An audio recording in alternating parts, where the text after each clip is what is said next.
Hello दोस्तों, जय श्री राम, जय बागेश्वर धाम, जय बालाजी सरकार। कैसे हैं आप सब लोग? आशा करती हूँ कि सब लोग ठीक होंगे और बालाजी की कृपा आप सब पर बनी रहे, माता रानी की कृपा आप सब पर बनी रहे।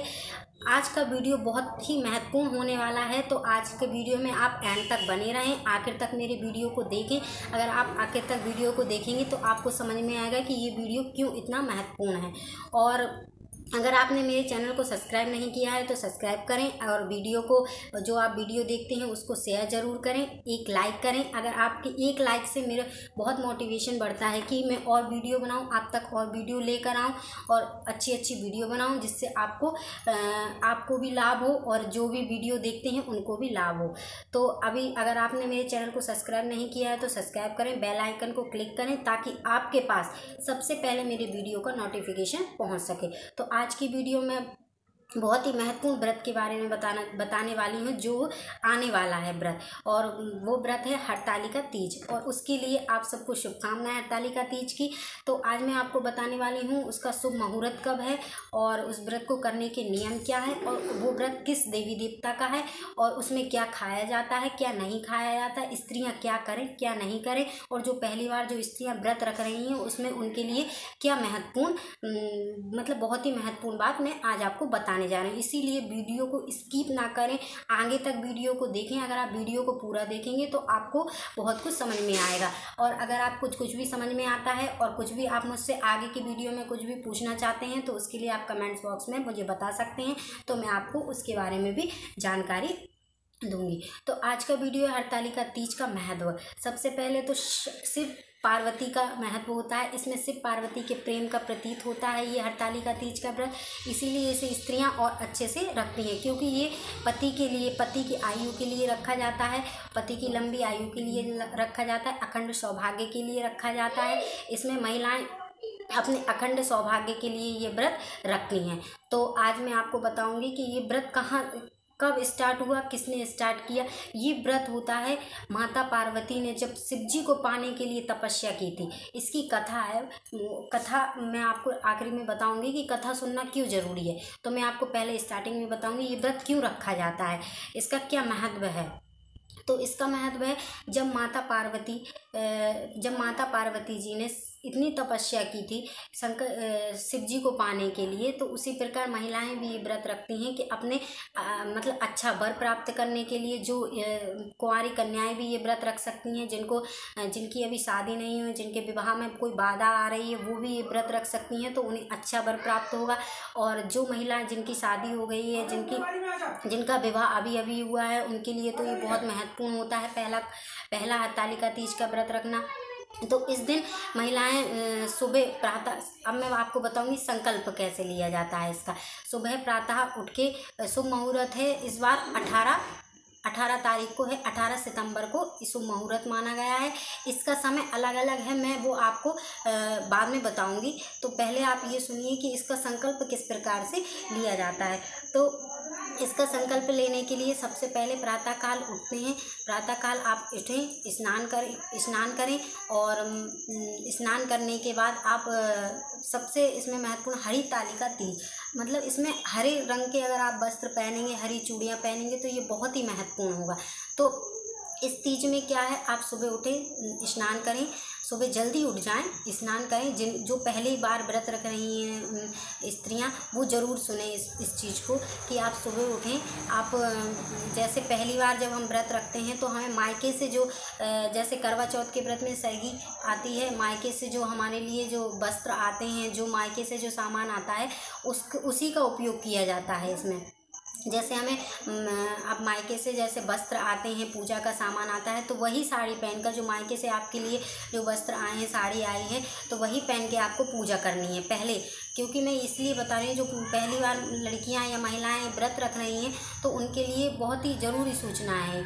तो उसके बाद आपको संकल्प कैसे लेना है। स्नान के बाद आप सुबह उठें, आपके एक तस्वीर, आपके मंदिर में शिव पार्वती की तस्वीर होगी, उसके सामने आप संकल्प लें कि मैं आज आपका हरतालिका तीज का व्रत रखने जा रही हूँ, मुझे इतनी शक्ति दें कि ये व्रत मेरा संपूर्ण अच्छी तरीके से संपूर्ण हो जाए। मन में श्रद्धा रखें, ऐसा नहीं कि अब मैंने व्रत रख लिया है, पता नहीं पूरा हो पाएगा कि नहीं हो पाएगा, क्योंकि इसमें निर्जला व्रत एक विशेष, इसका विशेष बात यह है कि इसमें निर्जला व्रत रखा जाता है। इसमें भोजन नहीं किया जाता, यहाँ तक कि पानी भी ग्रहण नहीं कर सकते, इसलिए व्रत थोड़ा कठिन है। लेकिन अगर आपकी श्रद्धा अच्छी है, आपके मन में विश्वास है कि मैं ये व्रत पूरा कर लूँगी, तो आपका व्रत मतलब अच्छे से कंप्लीट हो जाएगा। उसके बाद अब आपने संकल्प ले लिया है, अब आपको सुबह में पूजा करनी है या शाम में पूजा करनी है, वो आपके ऊपर डिपेंड करता है। वैसे शाम में पूजा करें तो अच्छा है, क्योंकि इसमें चंद्रमा को देखकर हम चंद्रमा की भी पूजा करनी होती है, तो हम शाम को पूजा करेंगे तो सही रहेगा। और इसमें 16 श्रृंगार का बहुत ही महत्व होता है। 16 श्रृंगार का मतलब स्त्री पूरे अच्छे सज धज के, जिस प्रकार से हम तैयार होते हैं, 16 श्रृंगार करते हैं, माथे पे बिंदी होना चाहिए, मांग में सिंदूर होना चाहिए, मतलब नए वस्त्र पहनने चाहिए, मतलब इस तरीके से तैयार हों कि 16 श्रृंगार पूरे। क्योंकि पार्वती माँ को भी 16 श्रृंगार, जैसे अब पूजा सामग्री में क्या क्या लेना है आपको, पूजा सामग्री में आपको लेना है, दूसरी बात है पूजा सामग्री में आपको क्या क्या चीज़ें लेना है, वो भी बहुत महत्वपूर्ण है। श्रृंगार का सारा सामान जो माँ पार्वती के लिए चढ़ाया जाता है वो तो बहुत ही ज़रूरी है। उसके बाद शंकर जी के लिए भी आप बहुत सी चीज़ें, जैसे उनको चढ़ाने के लिए फूल पुष्प हो गए, जो उनके पसंदीदा बेलपत्र हो गए, पुष्प हो गए, ये सब चीज़ें आप शिव जी के लिए ले सकते हैं। और शिव जी के लिए ले लिया, अब आपने पार्वती जी के लिए सारा श्रृंगार ले लिया। और आप पूजा करने के बाद, जैसे अब आपको जैसे आपके घर में सासू माँ है, कोई बुजुर्ग महिलाएं हैं, तो उनको देने के लिए आपको अलग श्रृंगार रखना होगा। और जो आप देवी जी को चढ़ाएंगे वो अलग श्रृंगार, वो ब्राह्मण, किसी भी ब्राह्मण को दे सकते हैं वो श्रृंगार। और अब आपने जो भी पूड़ी हलवा जो भी आप बनाते हैं प्रसाद में, आपकी जैसे पहली बार जो स्त्रियाँ या महिलाएँ हैं, उन्हें ससुराल के हिसाब से अपनी सास मतलब किसी बड़े बुजुर्ग से पूछ कर के हमारे घर में क्या किस प्रकार का प्रसाद बनाया जाता है, तो वो प्रसाद आप चढ़ाएंगे, वही प्रसाद से आप व्रत खोलेंगे। मतलब जो आप व्रत दूसरे दिन पारण करेंगे वो उसी प्रसाद से आपको करना पड़ता है। तो अब आपको क्या करना है, अब आपने पूजा करनी है, एक पाटा लें, उस पर वस्त्र बिछाएं, उसमें शंकर पार्वती शिव जी की, पार्वती की, और सबसे महत्वपूर्ण गणेश जी की एक छोटी सी, गणेश जी आपके घर में होंगे, गणेश जी की मूर्ति होगी या फिर गणेश जी होंगे, तो उनको आप स्थापित कर लें। और क्योंकि सबसे पहली पूजा होती है गणेश जी की, गणेश जी की पूजा के बाद ही शिव पार्वती जी की पूजा करनी होती है आपको। और पूजा में आपको फूल पुष्प, जो भी आपको हवन की सामग्री भी लेनी है, तो आप जैसे पूजा करेंगे तो उसमें फूल होंगे और सिंदूर ज़रूरी है। जो सिंदूर आप माता जी को चढ़ाएंगी वही सिंदूर आप अपनी मांग में भर लेंगी पूजा के बाद। और चूड़ियाँ, बिंदी, ये सब श्रृंगार का, मैंने श्रृंगार का बोल दिया तो श्रृंगार के सामान में आपको समझ में आ गया होगा। और मार्केट में भी आप जाएंगे तो आप बोलेंगे श्रृंगार का सामान, तो आपको श्रृंगार का सामान ईजीली मिल जाएगा। और उसके बाद प्रसाद के लिए मैंने आपको बता ही दिया है, फल ले लें, फल ज़रूरी होते हैं क्योंकि फल बहुत ही महत्वपूर्ण होते हैं हर पूजा में। पान, सुपारी, ये सब चीज़ें तो हर पूजा में लगती हैं, तो इस पूजा में भी बहुत ज़रूरी होती हैं। और उसके बाद आप नए वस्त्र पहनेंगे, नए वस्त्र पहनने के बाद आप पूजा करेंगे। और ये कथा बहुत ज़रूरी है। इस थोड़ी सी कथा मैं भी आपको बताने वाली हूँ, क्योंकि इस कथा में क्या होता है, ये क्यों हरतालिका तीज मनाई जाती है, सबसे महत्वपूर्ण। तो जैसे पार्वती माँ ने 108 जन्म लिए थे, 108 जन्म लेने के बाद उन्हें शिव जी प्राप्त हुए थे, वो भी बहुत ही तपस्या करने के बाद। बहुत ज़्यादा उन्होंने जब तपस्या की थी, उसके बाद शिव जी उन्हें पति के रूप में प्राप्त हुए थे। तो इसी पर्व को हम हरतालिका तीज के रूप में मनाते हैं। तो इसका एक विशेष महत्व होता है। जिस प्रकार से पार्वती और शिव जी का संबंध है, जैसे प्रेम से वो रहते हैं, वैसे ही उसी प्रेम से रहे हम लोग भी रहते हैं। तो हम लोगों को इसलिए हम ये व्रत रखते हैं कि हमारा और हमारे हस्बैंड का मतलब रिलेशन ऐसा ही बना रहे, अच्छा बना रहे, हमारे जीवन में किसी प्रकार की कोई परेशानी ना आए। और जो लड़कियां जिनकी शादी नहीं हुई उनको वो इसलिए रखती हैं कि उनको अच्छे वर की प्राप्ति हो, उन्हें शिव जी जैसा वर प्राप्त हो। तो हम लोग इसीलिए इस व्रत को रखते हैं। ये बिल्कुल करवा चौथ थोड़ा सा चेंज है। करवा चौथ में क्या होता है कि हम रात में ही व्रत खोल लेते हैं, पारण कर लेते हैं, लेकिन इस व्रत में हम निर्जला पानी भी नहीं पीते। और सुबह जब सुबह का मैं आपको बताऊंगी इस व्रत को पारण कैसे किया जाता है।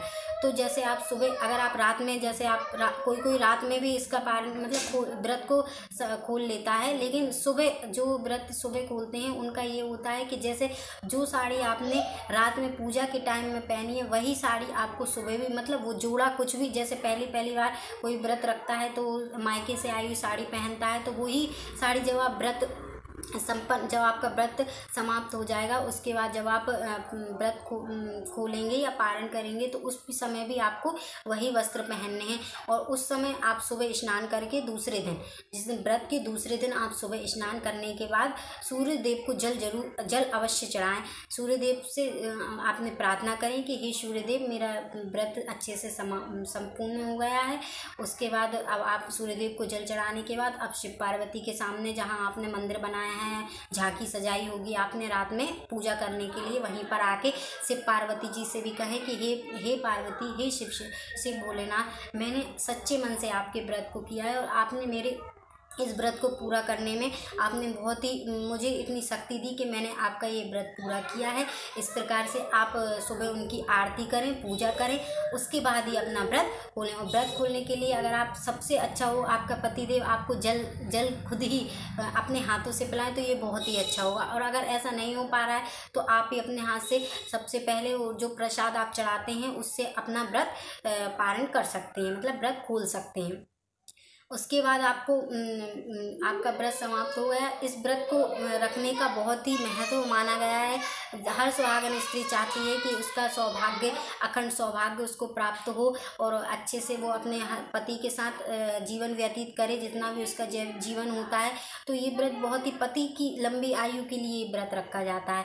और हमारे भारत में तो हर नारी अपने पति को देवता के रूप में मानती है। तो मैं यही कहूँगी कि ये व्रत आप अच्छे से रखें। और इस दिन क्या क्या नहीं करना चाहिए, इस दिन झूठ ना बोलें और झूठ बिल्कुल ना बोलें और सोएं नहीं। स्त्रियां बिल्कुल भी, जैसे कुछ स्त्रियां होती हैं जो व्रत रख लेती हैं और सो जाती हैं तो वो व्रत खंडित हो जाता है, फिर वो व्रत किसी काम का नहीं रहता। इसलिए इस व्रत में महत्व माना गया है कि इस व्रत में आपको बिल्कुल भी सोना नहीं है और अच्छे से शुद्ध होके केस मतलब अपने बाल धो सकती हैं आप। इस दिन बढ़िया शुद्ध होकर आप इस व्रत को रख सकती हैं। आप जैसे गर्भवती स्त्रियाँ कौन इस व्रत को नहीं रख सकते, जैसे आपके घर में कोई सूतक हो गया, सूतक मतलब अगर किसी बच्चे का जन्म हुआ है या कोई किसी की मृत्यु हो गई है तो आप इस व्रत को बिल्कुल भी नहीं रखें। जो नई स्त्रियां अगर जो रखने की सोचें, अगर उनके घर में ये परेशानी है तो आप बिल्कुल भी ना रखें, अगली बार से स्टार्ट कर सकते हैं। ऐसा कोई नहीं है कि आपको इसी बार स्टार्ट करना है। और गर्भवती स्त्रियां अगर पहली बार आप रख रही हैं और गर्भवती हैं तो आप बिल्कुल भी व्रत ना रखें, आप दूसरी बार से स्टार्ट कर सकते हैं,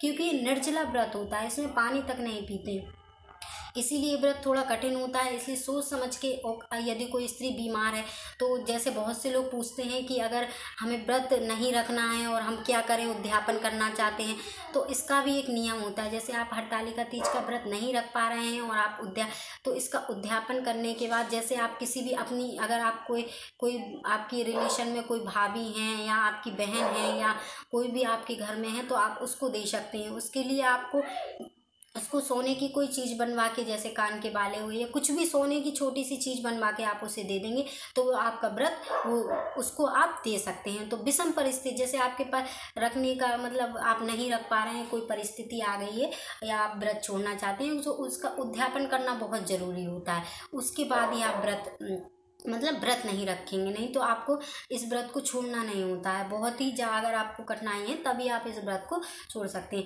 और मैं फिर से अपनी जितनी भी मेरी महिलाएं स्त्री बहनें हैं उन सबको मैं फिर से हरतालिका तीज की शुभकामनाएं देना चाहती हूँ।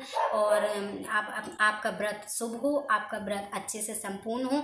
और आपको मैं बताऊँगी कि शुभ मुहूर्त 18 तारीख को सोमवार को शुभ मुहूर्त है। इसका शुभ मुहूर्त सुबह भी है और शाम को भी है, तो जब आपको सही लगे आप अपनी पूजा कर सकते हैं इस व्रत में। और माता पार्वती की और भगवान शिव की कृपा आप सब पर बनी रहे, आपका व्रत अच्छे से संपन्न हो। आप मेरी वीडियो को पूरा देखें और मुझे बताएं कि अब मैं किस प्रकार की आपको और जानकारी दे सकती हूँ। और मेरी इस वीडियो को लाइक करें और जितना हो सके इसको शेयर करें, क्योंकि बहुत से लोगों को इन जानकारियों की बहुत ज़रूरत होती है। तो मैं आपको बताऊँगी कि इस आपका व्रत बहुत अच्छे से संपन्न हो जाए। और इस वीडियो को बहुत ज़्यादा से ज़्यादा शेयर करें। मेरे चैनल को जिन्होंने भी अभी तक मेरे चैनल को सब्सक्राइब नहीं किया है वो सब्सक्राइब करें। और थैंक यू। आज का वीडियो आपको कैसा लगा आप कमेंट बॉक्स में ज़रूर बताएं। आपके एक लाइक से मुझे बहुत खुशी मिलती है कि आप अगर एक लाइक भी मेरे वीडियो पे या आप मेरे वीडियो को वॉच करते हैं तो उससे मुझे बहुत खुशी और मुझे आगे वीडियो बनाने का उत्साह मिलता है। तो आपकी एक लाइक मेरे लिए बहुत महत्वपूर्ण है। तो इस वीडियो को ज़्यादा से ज़्यादा शेयर करें और मुझे बताएँ कि मैंने इस वीडियो में क्या नहीं बताया है और क्या बताया है, मतलब क्या आपको अच्छा लगा और मैंने इस वीडियो में मिस कर दिया है। तो मैं आगे जो वीडियो बनाऊंगी उसमें आपको अच्छी तरीके से समझा पाऊंगी। Thank you.